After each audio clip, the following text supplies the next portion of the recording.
Bien, Aubin, si on le suit de très près, les créateurs verront leurs efforts récompensés, comme ça s'est fait en Europe et partout ailleurs dans le monde.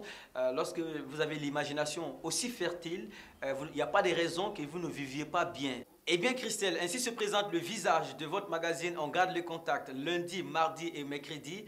Par moments, on a des sueurs froides parce que les minutes chaudes, ça ne manque pas du tout. Rastafari, c'est une foi. Je lui posais une seule question. Tu as déjà fait un Groundation? Groundation, je n'ai pas besoin parce que... Non, non. Non, mais j'explique pourquoi non.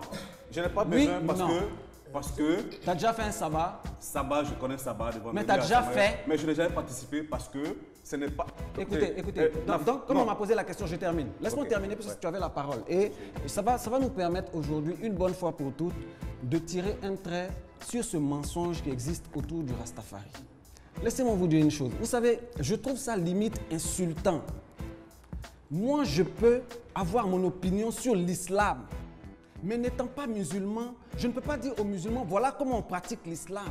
En vérité, si M. Seydina, mon petit frère que je vois là, il est honnête, sage et humble, il me doit des excuses. Vous savez pourquoi? Parce que, Mohamed, je me suis présenté d'abord à ton émission comme étant artiste, chanteur, chantre de la communauté Rasta. Mais ce que M. Seydina ne sait pas, je suis le chef de la communauté Rasta de Côte d'Ivoire, ça fait aujourd'hui 18 ans.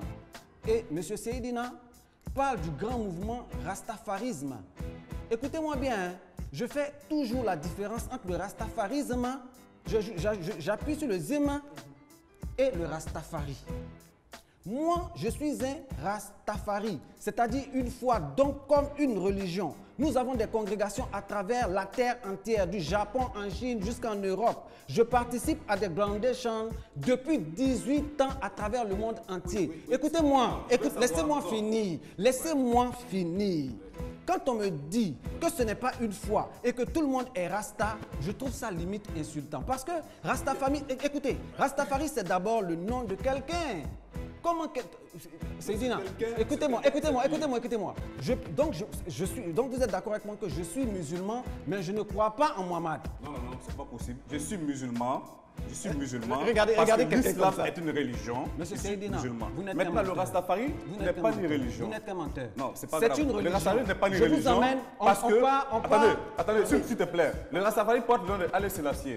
Haile Selassie n'est pas un dieu. Haile Selassie n'est pas un prophète. Vous voyez où on est en train d'aller? Non, mais avant de continuer, j'aimerais déjà commencer par présenter mes excuses à nos parents musulmans et à nos parents chrétiens pour ce qu'ils vont entendre de ma bouche. Parce que cet enfant est un enfant qui vient tomber dans quelque chose. Attendez, Mohamed, je vous dis une chose. Ça, c'est une insulte pour tous les Rastas du monde entier. Je suis Rasta comme toi. Par rapport à quoi? Peut-être que je connais mieux le Rastafari que toi.